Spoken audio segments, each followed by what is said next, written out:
সাভারের বলিয়ারপুরে ল্যান্ডফিলে বর্জ্য থেকে বিদ্যুৎ উৎপাদনের কার্যক্রম আগামীকাল আন্তঃমন্ত্রণালয় বৈঠক শেষে প্রসেসিং এর মাধ্যমে প্রজেক্টের কাজ জুলাইয়ের 1 তারিখে শুরু হবে বলে জানিয়েছেন পরিবেশ, বন ও জলবায়ু পরিবর্তন মন্ত্রণালয়ের প্রতিমন্ত্রী শেখ ফরিদুল ইসলাম।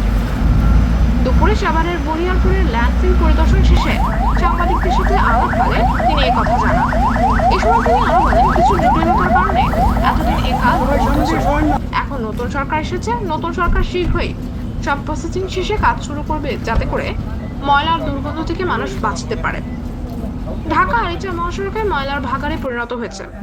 এজন্য তারা উত্তর সিটি কর্পোরেশনের সাথে কথা বলবেন, যাতে করে ল্যান্ডফিলে ময়লা ফেলা যাবে কিনা সে বিষয়টা নিয়ে আলোচনা করবেন। হাজার হাজার টন এখানে ময়লা ফেলার কারণে এলাকায় পরিবেশ একটু নষ্ট হতে পারে বলেও জানান তিনি। বিদ্যুৎ উৎপাদন হলে আর দুর্ভোগ থাকবে না বলেও বলেন তিনি। এ সময় পরিবেশ মন্ত্রণালয় সহ বিভিন্ন বিভাগের ঊর্ধ্বতন কর্মকর্তারা উপস্থিত ছিলেন। সিং শেখ ফরিদুল ইসলাম, বন ও পরিবেশ প্রতিমন্ত্রী। 16 তারিখে মন্ত্রণালয়ে একটা বৈঠক করি, 16 এপ্রিল। তারপর আমরা মোটামুটি আন্তঃমন্ত্রণালয়ে একটা বৈঠকের আয়োজন করেছি আগামীকাল 23 তারিখে।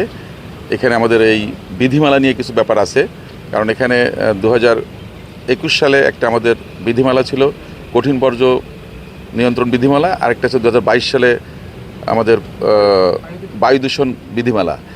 তো এই দুটো নিয়ে এনাদের একটা আপত্তি ছিল, কারণ এখানে যে বার্ন করা হবে, যেটা আর কি এখানে কত ডিগ্রি সেলসিয়াসে বার্ন করা হবে সেটা নিয়ে একটা এনাদের অবজারভেশন ছিল। সেটার কারণে মূলত হচ্ছে এতদিন এটা পেন্ডিং ছিল এই বিধিমালাটা কারেকশনের ব্যাপারে। তো আমাদের মন্ত্রণালয়ের মাননীয় মন্ত্রী মহোদয় ইতিমধ্যে উদ্যোগ নিয়েছে, আমাদের সবার সাথে বইছিল, সংশ্লিষ্ট আপনাদের যারা মন্ত্রণালয় আছে সবার সাথে কথা হয়েছে। তাতে আমরা আশা করছি যে খুব দ্রুত সময়ের ভিতর আগামীকাল আমাদের আরেকটা বৈঠক আছে, তাতে আশা করছি আগামীকালের ভিতরে আমরা এই বিধিমালা সংক্রান্ত যে ব্যাপারটা আছে এটা নিষ্পত্তি করতে পারবো। পরবর্তীতে হয়তো আইন মন্ত্রণালয় একটু সময় নেবে, তারা হয়তো এটাকে একটা বেটিং করে তারা হয়তো সার্কুলার দেবে বা এসআরও করবে।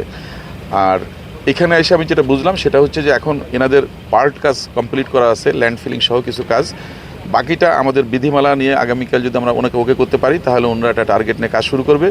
এবং আমরা আশা করছি জুলাই মাসে হয়তো আমরা এটাকে কনস্ট্রাকশন পর্যায়ে কাজ শুরু করতে পারবো, মানে এই যে প্রজেক্ট নিয়ে আর কি। এবং ওনাদের ভাষ্য অনুযায়ী দেখা যাচ্ছে যে 1.5 বছর লাগবে হচ্ছে একটা বার্নার চালু করতে। এখানে 4টা বার্নার হবে, 750 টনের একটা করে হবে, 4টা হবে, তাতে 3000 টন পার ডে এখানে বার্ন হবে বা হ্যান্ডলিং হবে। তো সেটা আশা করা যাচ্ছে হয়তো 2 বছর 2.5 বছর লাগবে সব কিছু মিলে কমপ্লিট করতে। বাট ইনিশিয়ালি ওনারা ফার্স্ট যেটা শুরু করবে লঞ্চিং, সেটা হয়তো 18 মাসের মাথায় হয়তো এটা হয়ে যাবে।